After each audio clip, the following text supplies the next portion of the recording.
Assalamualaikum warahmatullahi wabarakatuh. Kami dari kelompok 2 ingin mensimulasikan rapat diskusi tanya jawab terkait kecelakaan di proyek konstruksi Surabaya pada April 2024, runtuhnya scaffolding. Di sini saya Wahyu Yazid Nurasmana sebagai supervisor. Saya Hadi Mustaqim sebagai ahli K3.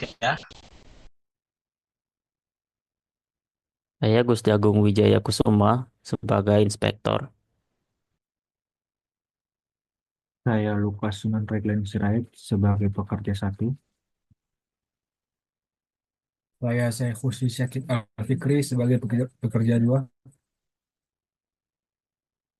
Baik, berikut adalah hasil simulasi dari kami. Assalamualaikum warahmatullahi wabarakatuh. Selamat malam rekan-rekan sekalian. Terima kasih telah hadir dalam diskusi ini. Sebagai supervisor proyek ini, saya juga akan bertindak sebagai moderator dalam pembahasan kita hari ini. Seperti yang kita ketahui, pada bulan April tanggal 1 2024 terjadi insiden kecelakaan kerja di proyek konstruksi kita di Surabaya, yaitu runtuhnya scaffolding yang menyebabkan beberapa pekerja mengalami cedera. Keselamatan kerja adalah prioritas utama dan kita harus memahami penyebab insiden ini agar tidak terulang di masa depan.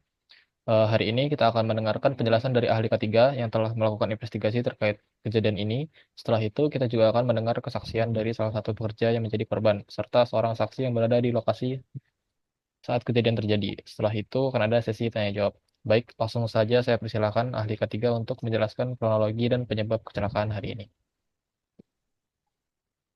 Terima kasih saya ucapkan kepada supervisor atas kesempatan waktunya. Saya akan menjelaskan kronologi kejadian ini terlebih dahulu.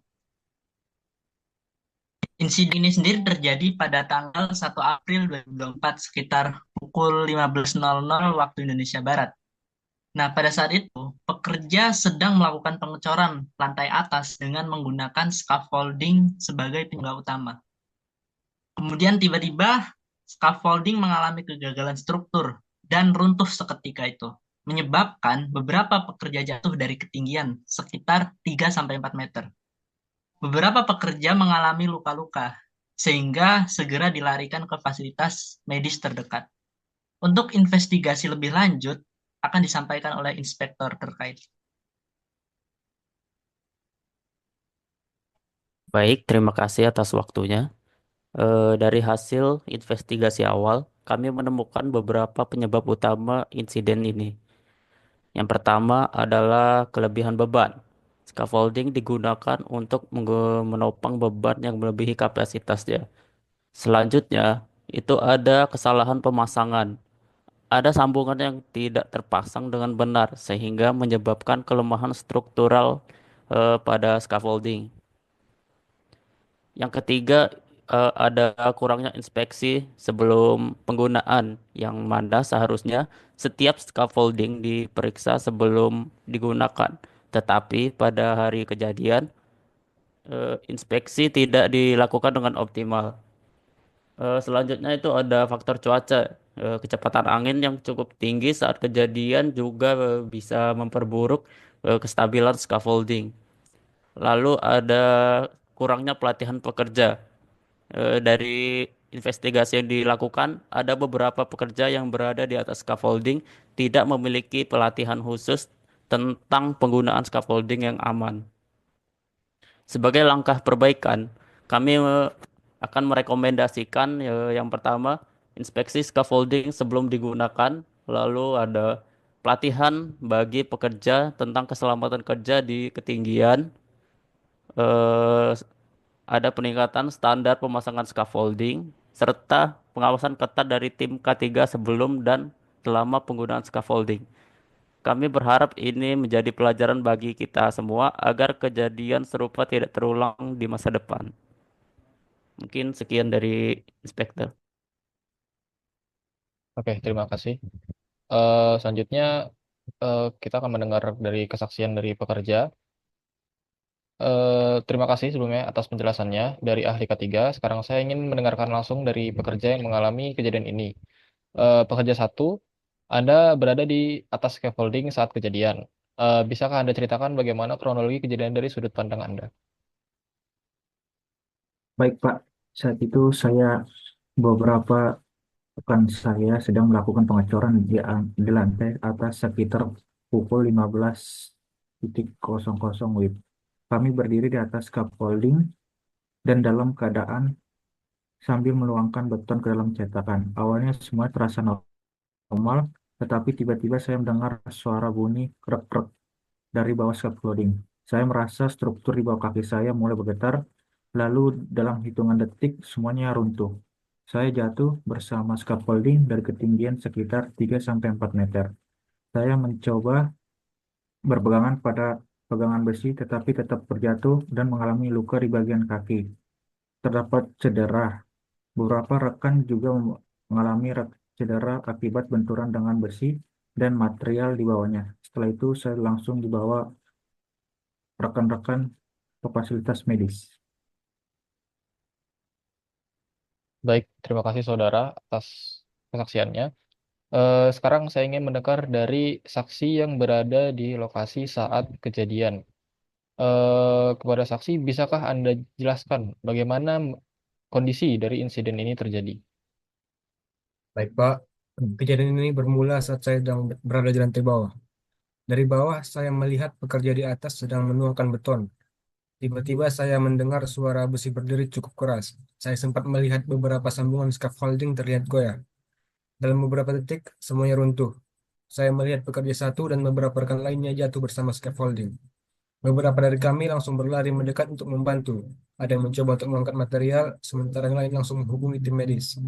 Saat itu situasinya cukup panik, tetapi kami berusaha menyelamatkan rekan-rekan yang terluka secepat mungkin.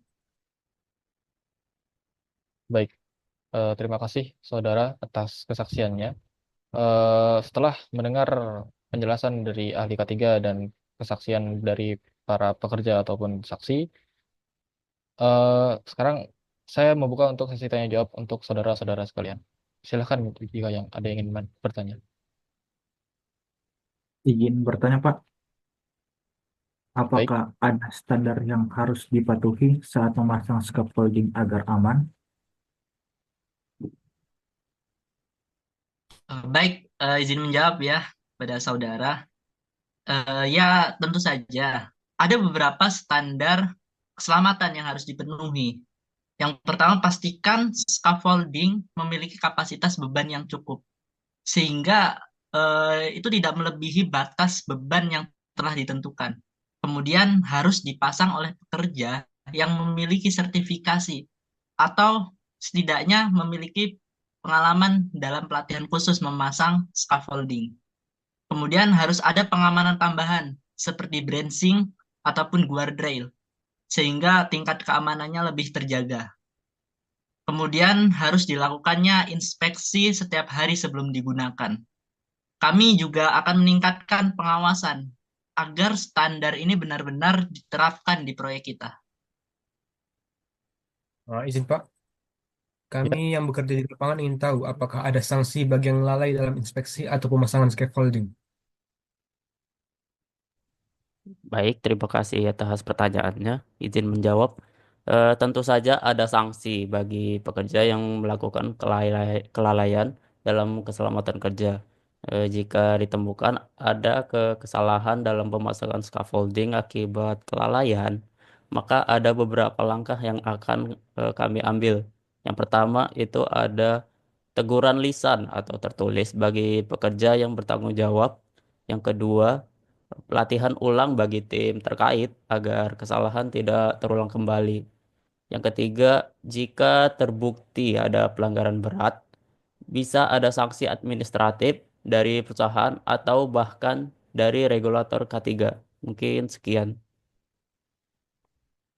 Baik, terima kasih kepada rekan-rekan sekalian, kepada ahli ketiga dan inspektor, serta kesaksian dari dua orang pekerja yang ada di tempat. Keselamatan kerja bukan hanya tanggung jawab ya, atau manajemen dari tim K3, tetapi juga tanggung jawab kita semua. Mari kita terapkan standar keselamatan dengan lebih disiplin, melakukan inspeksi sebelum bekerja, serta memastikan bahwa setiap orang di proyek ini memahami pentingnya keselamatan. Jika ada yang melihat potensi bahaya, jangan ragu untuk melaporkannya. Mungkin semoga diskusi ini bermanfaat dan mari kita bersama-sama menciptakan lingkungan kerja yang lebih aman. Mungkin sekian dari saya, mungkin kita cukupkan diskusi kali ini. Terima kasih dan tetap waspada dalam bekerja.